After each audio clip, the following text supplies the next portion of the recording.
This is the story of a man named Stanley. Stanley worked for a company in a big building where he was employee number 427. Employee number 427's job was simple. He sat at his desk in room 427 and he pushed buttons on a keyboard. Orders came to him through a monitor on his desk, telling him what buttons to push, how long to push them, and in what order. This is what employee 427 did every day of every month of every year. And although others might have considered it soul-rending, Stanley relished every moment that the orders came in, as though he had been made exactly for this job. And Stanley was happy. And then one day, something very peculiar happened. Something that would forever change Stanley. Something he would never quite forget. He had been at his desk for nearly an hour when he realized that not one single order had arrived on the monitor for him to follow. No one had showed up to give him instructions, call a meeting, or even say hi. Never in all his years at the company had this happened, this complete isolation. Something was very clearly wrong. Shocked, frozen solid, Stanley found himself unable to move for the longest time. But as he came to his wits and regained his senses, he got up from his desk and stepped out of his office. All of his co-workers were gone. What could it mean? Stanley decided to go to the meeting room. Perhaps he had simply missed a memo.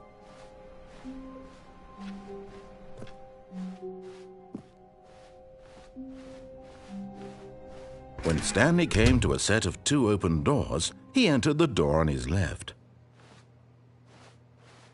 This was not the correct way to the meeting room, and Stanley knew it perfectly well.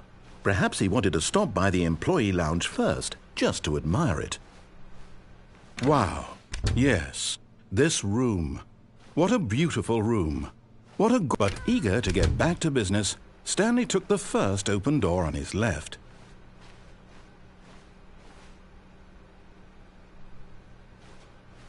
Stanley was so bad at following directions, it's incredible he wasn't fired years ago.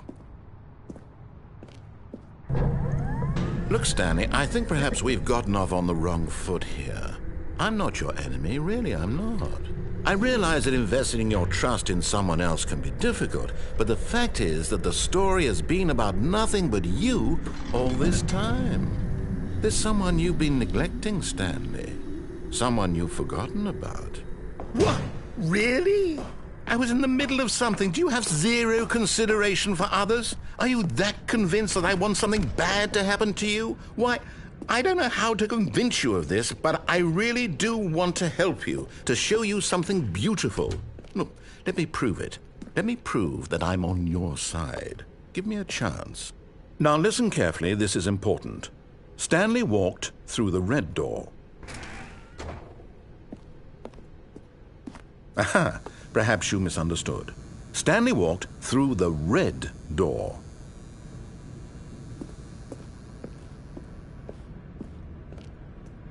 I still don't think we're communicating properly.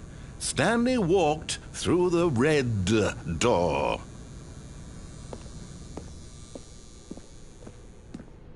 All right, fine, go ahead, Stanley.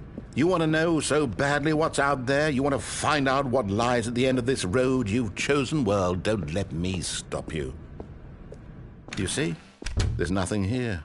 I haven't even finished building this section of the map, because you were never supposed to be here in the first place. Broken rooms, exposed developer textures. Is this what you had wanted? Was it worth ruining the entire story I had written out specifically for you? Do you not think I put a lot of time into that? Because I did. And in the end, it was all for nothing, because this is what you wanted to see. Help me here, Stanley. Help elucidate these strange and unknowable desires of yours. What would have made this game better? What did you want to see? Vehicles? Skill trees? Work with me. You've given me absolutely nothing so far. Tell you what, let me take a stab in the dark at a new design, and you can give me some feedback. There we go. A third option. This already feels leaps ahead of where we were before. Go ahead, Stanley. Take it for a... Okay, I'm going to stop you there. Now, tell me about your experience with this new version. Would you say that the game benefited from allowing you more choices? Feel free to be honest. I'm looking for some real critical feedback here. A 1?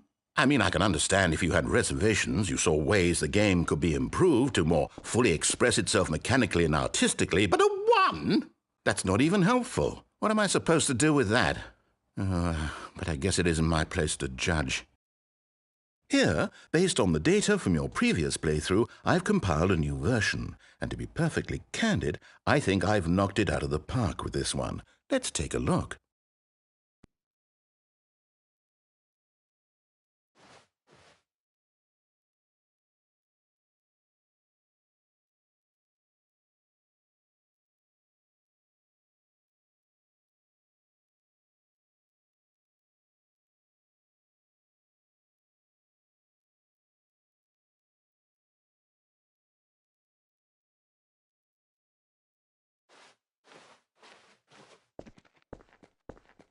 Now, would you say that competitive leaderboard helped you feel motivated to keep walking through doors? Again, honest answers, please. Hey, I nearly forgot. I've got a prototype of a new game I've been working on, and now would be a lovely opportunity to give it some play testing. You wouldn't mind taking a look at it, would you? Perfect. Let me boot it up. In this game, the baby crawls left towards danger. You click the button to move him back to the right, and if he reaches the fire, you fail. It's a very meaningful game, all about the desperation and tedium of endlessly confronting the demands of family life. I think the art world will really take notice. But of course, the message of the game only becomes clear once you've been playing it for about 4 hours. So why don't you give it 4 hours of play to make sure it's effective? Be sure to keep notes on your experience.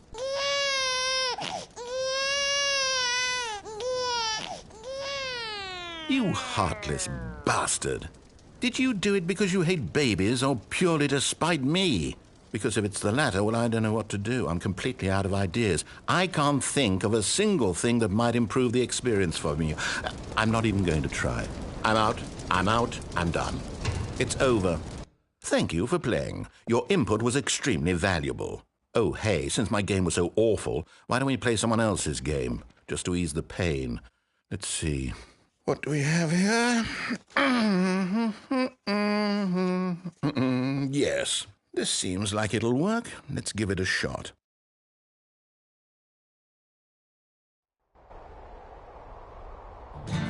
Aha! Fascinating. What do you think this game is about, Stanley? What's our backstory? What is our motivation? Well, it seems obvious to me that you are meant to play as a creepy man spying on innocent civilians below you from up high in your creep tower, perhaps for some sort of twisted erotic purpose. Yes, that must be it.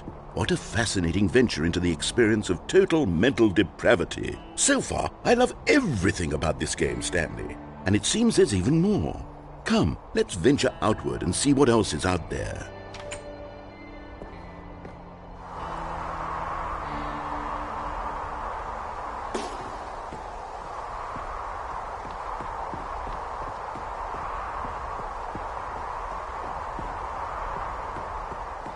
Oh, no. No, it can't be.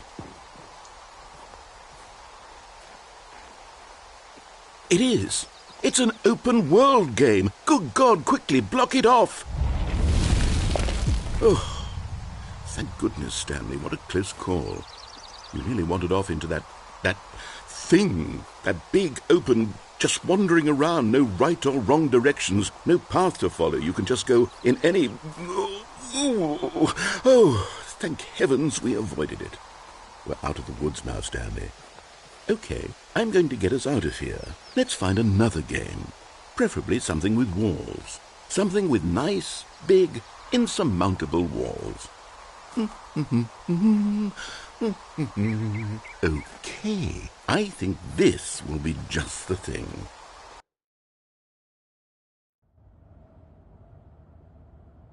Wonderful. See, this is exactly what I had in mind. Just a nice big box for you to run around in. There isn't any possibility that you could get lost here. Now this is game design. Stanley, if you manage to get lost in this game, I will be phenomenally impressed. Okay, so what exactly do we do here? Let's see. There are lots of cars here in the back, but obviously there's no racetrack. Okay, I'm seeing that there's a ball of some kind back here. Is this game sports ball? Stanley, I think it's sports ball. Oh, what fun. We shall run the bases and do a touchdown together. Yes, I think surely we must. Okay, Stanley, here's the ball. Have fun.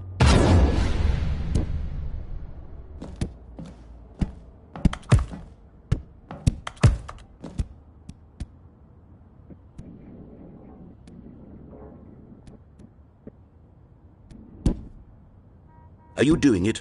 Are you winning? Is this fun? Is it better than my miserable little story that I worked so hard on?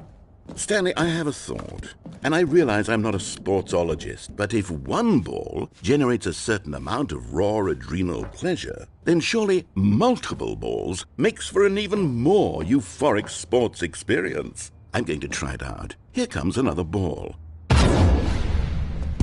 Yes! Oh goodness, that really does feel amazing, doesn't it? Stanley, I'm like a child in a confectionery shop. I simply have to have more. I'm insatiable. More balls!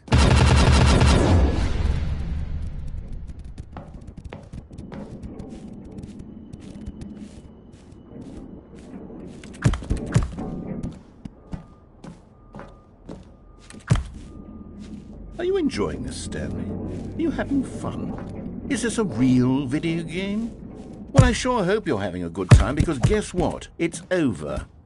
That's right. Your little fun comes to an end. This is my game, and what I say goes. You get to have fun when I let you, Stanley. Besides, you need someone like me to set boundaries for you. Without rules or boundaries, video games are nothing. Yes, that's what I am. I'm structure. I'm your sense of purpose. And since you decided you didn't want to play my game, now I don't want to play with you either. So, goodbye, Stanley. I'm leaving. See how you like it when I'm not around to set the rules. Somehow, I don't think you'll enjoy it as much. But who knows? Hold on. What are you doing?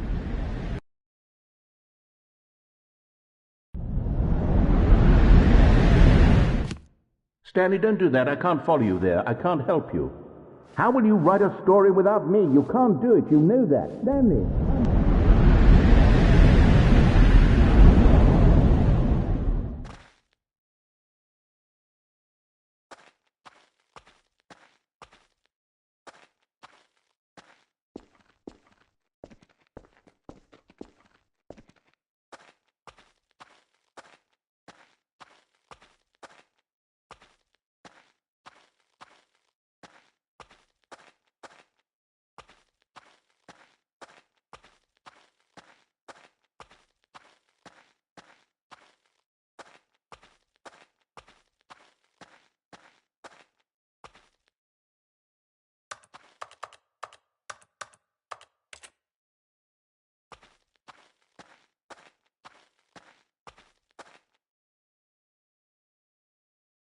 I wonder what he found.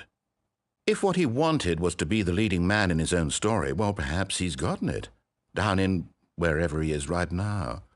I wonder if he's happy with his choice, and if he's learned the heavy cost that comes with it. He'll understand soon what I was trying to tell him. He needs me.